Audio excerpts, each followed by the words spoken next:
Arena de volta do intervalo, o ministro da Fazenda, Fernando Haddad, e o presidente do Banco Central, Roberto Campos Neto, estão a caminho da Índia. Eles vão participar do encontro entre ministros de Economia e presidentes de bancos centrais do G20, grupo que reúne países com as maiores economias do mundo. Quem tem os detalhes é a Tainá Farfan. Boa noite, Tainá. Oi, Raquel. Ótima noite para você e para quem acompanha a gente aqui na CNN. Primeira reunião entre ministros da Economia e presidentes de bancos centrais do G20, com a Índia à frente, na presidência desse grupo, e que marca o encontro desses dois nomes que protagonizaram, de certa forma, um clima de tensão recente nas semanas anteriores entre o governo federal e o Banco Central, na esteira daquelas críticas públicas que a gente veio acompanhando aqui na CNN, de Lula em relação aos juros altos, à política monetária, também em relação à independência do Banco Central. Clima que acabou distensionando um pouco após as manifestações positivas e públicas de Roberto Campos Neto em relação a estar aberto a dialogar com o governo federal e também com o Congresso Nacional, e também após aquele encontro do Conselho Monetário Nacional, um almoço que a gente acompanhou também entre Campos Neto, o ministro da Fazenda, Fernando Haddad, e a ministra do Planejamento, Simone Tebet. Então é um encontro para além dessa importância, é extremamente importante, não apenas por conta desse cenário internacional e do protagonismo internacional que o Brasil terá a partir desse encontro, mas também por conta desse cenário político interno aqui no Brasil. Então, o encontro que começa hoje, dia 22, e se estende até sábado na Índia. E vale a gente destacar também que o Brasil será presidente desse grupo do G20, que reúne as 20 maiores economias do mundo, a partir de 2024. Então, muita atenção para as manifestações e os discursos de Fernando Haddad. Volto com você no estúdio. Obrigada, Tainá. Uma boa noite para você em Brasília. Hélio, o Brasil está de volta aos fóruns internacionais, o governo do PT traz muito essa ideia, de que o Brasil era um pária internacional nessas discussões e está voltando. Mas Paulo Guedes também participava desses encontros. Qual que é a sua avaliação? Eu não tenho essa visão de que a gente era páreo e agora não é. Ainda está cedo para esse governo mostrar, mas, como você disse, o Paulo Guedes estava nesses eventos e foi ganhando respeito ao longo do tempo. Eu acho que para o Brasil voltar a ter uma credibilidade externa, vai depender muito mais do Roberto Campos Neto do que o Haddad. O Haddad está com essa dificuldade fiscal, está com um desafio interno muito grande e as contas públicas não estão em uma boa situação. Roberto Campos Neto mostrou que foi o primeiro Banco Central a agir subindo juros para conter a inflação, agiu de forma muito enfática e subiu rápido para conter, e teve a diminuição, observamos a diminuição da queda da inflação com a política do Banco Central. Então, eu acho que o Brasil pode mostrar, e eu sei que lá atrás a gente teve o início da inflação, começou no Brasil antes, as políticas de redução de juros não foram, na minha opinião, acertadas lá atrás, em fim de 19, início de 20, e causaram logo uma inflação no Brasil. Mas agora o Roberto Campos Neto está mostrando uma liderança mundial em relação a juros, à inflação, basicamente. E isso pode trazer uma grande credibilidade. Joel, Campos Neto tinha, sim, ainda tem esse mérito de ter começado a subir os juros antes do resto do mundo, ter tido essa percepção lá atrás, de que a inflação era mais resiliente do que se imaginava, mas ele chega a esse encontro muito mais questionado que antes, depois de todos os ataques do Lula, não? Eu acho que ele cresceu nessas trocas com o Lula, Raquel. Ele cresceu do ponto de vista de liderança. Por quê? Porque ele soube, ao mesmo tempo, enviar uma tentativa de fazer as pazes ali, retoricamente, com o Lula, reconhecendo méritos do governo, reconhecendo que se o governo fizer a lição de casa, sim, os juros podem baixar, mas sem ceder na parte técnica, sem revisar metas de inflação, sem baixar os juros, a Selic na canetada. Então, eu acredito que ele soube administrar bem isso. Eu não sei o quanto toda essa discussão chega nas lideranças do G20, mas eu tenho certeza que das equipes econômicas da liderança do G20, algo dessa discussão com certeza apareceu, e acredito eu que o Campos Neto, além do mais, acompanhado do Haddad, um ministro com quem ele estabeleceu um contato e um diálogo positivo que olha para o futuro, eu acho que ele chega até maior ali. Eu acho que o resultado final dessa discussão toda foi ver, olha, talvez o Lula ainda tenha alguma carta na manga, talvez ainda esteja tramando alguma coisa com o Banco Central. Mas, por enquanto, vai ser mantida a política monetária. Como que você vê, Mário, a relação hoje entre Campos Neto e Fernando Haddad? Eu acho que o Roberto Campos Neto tem o pior emprego do mundo, né? Porque ele é presidente do Banco Central num governo populista de esquerda que quer gastar. Isso não mudou. Pior que o do Fernando Haddad? Olha, o Fernando Haddad, eu tenho pena dele também. Ele tem o segundo pior emprego do mundo, né? Porque ele tem que dar conta de fazer o país crescer, né? Isso é uma atribuição boa parte do Ministério da Fazenda, né? Ele está enfrentando fogo interno, como a gente sabe, né? Dos ultra-desenvolvimentistas, né? Representados pelo Mercadante. Então, esse fogo amigo, fogo interno, não é bolinho também. O Haddad, ele presta reverência ao Lula, né? O Lula é o ministro da Fazenda, né? De fato, não tenho a menor dúvida disso. Então, assim, nesse quadro aí, eu acho que, como país, o que a gente tem que tentar preservar ao máximo é a autonomia do Banco Central, que é uma grande conquista, sim, do país. Certo? Então, assim, é importante que nós façamos, realmente, cerremos fileiras. Não se trata do Roberto Campos Neto, se trata da instituição Banco Central e a sua autonomia. O meu receio é que esse discurso populista, porque o Lula quer gastar, ele quer gastar, né? É que isso contamine, de alguma maneira, o Congresso e eles encontrem uma forma qualquer, que no Brasil jeitinho é que não falta, de reverter essa autonomia. Isso eu tenho realmente muito receio. Então, assim, acho que o Roberto Campos Neto, concordo que ele politicamente vem agindo de uma maneira muito correta, né?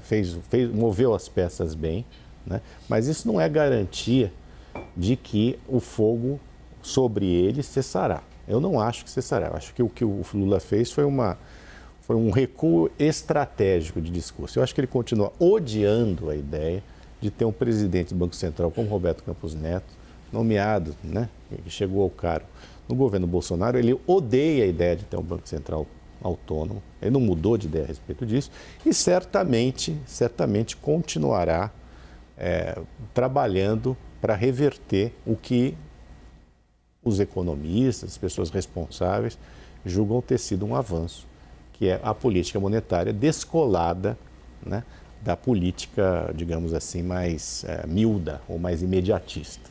Né? Gabriela, você enxerga algum espaço para a reversão da autonomia do Banco Central? Acho que a gente tem que discutir a autonomia do Banco Central, porque, bom, vamos pensar, quem que foi eleito pelo voto popular? Quem elegeu? Que modelo de país ganhou nas urnas? É um modelo de investimento em projetos sociais, de investimento em moradias, de aumento do salário mínimo, né? É um modelo, né, pensado mais progressista, é um modelo, né, do Partido dos Trabalhadores. Foi esse modelo que venceu nas urnas.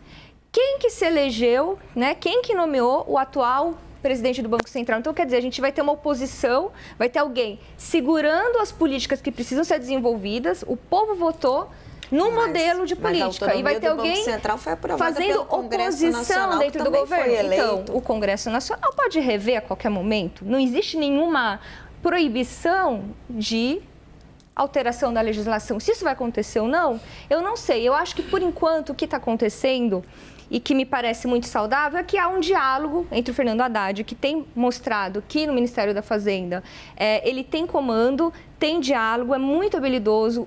O presidente Lula está empoderando bastante o Fernando Haddad. O Fernando Haddad, nas duas viagens internacionais que o Lula fez, ele esteve presente, está com autonomia, foi ele que foi o grande negociador da PEC da transição. Se não fosse a PEC da transição, a gente estava falando ali, tivemos poucos investimentos para prevenir catástrofes, desastres naturais. Até estávamos falando, acho que eu falei com você nos bastidores, o governo Bolsonaro tinha previsto 670 milhões. Foi por causa da PEC da transição que a gente chegou lá a um pouco mais de 1 bilhão, 1 bilhão e 200 mil, alguma coisa assim. Agora não sou tão boa com números. Mas, enfim, quem que teve um grande papel na PEC da transição? Foi Fernando Haddad. Agora ele está ali viajando junto com o presidente do Banco Central. Pode ser que essa autonomia não seja revisada nem agora no governo Lula, mas não sei.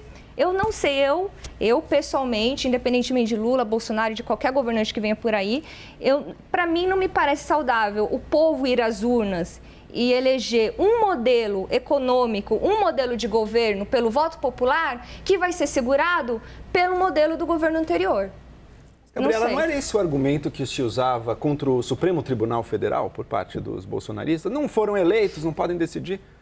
Existem instituições que vão ter uma autonomia maior. No caso do Supremo, claro, uma independência total. Mas aí não tem nenhuma relação com o Poder Executivo. Não, é o Poder Executivo que não. O Poder Executivo indica o Senado passa pelo Senado e o ministro está ali. Você não trava o Poder Executivo.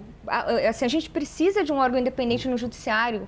É completamente, são órgãos independentes. Mas olha a lógica, o Banco Central não? O funcionário do Ministério da Fazenda, você imagina, você está sendo o Banco Central, em tese, hierarquicamente, deveria responder para o Ministério da Fazenda. E aí você está ali querendo fazer uma política pública que foi eleita pelo voto popular e tem lá, olha, eu preciso investir aqui. Ele o presidente do Banco Central, não vai. Ele busca uma meta de inflação discutida pelo Comitê Monetário Nacional.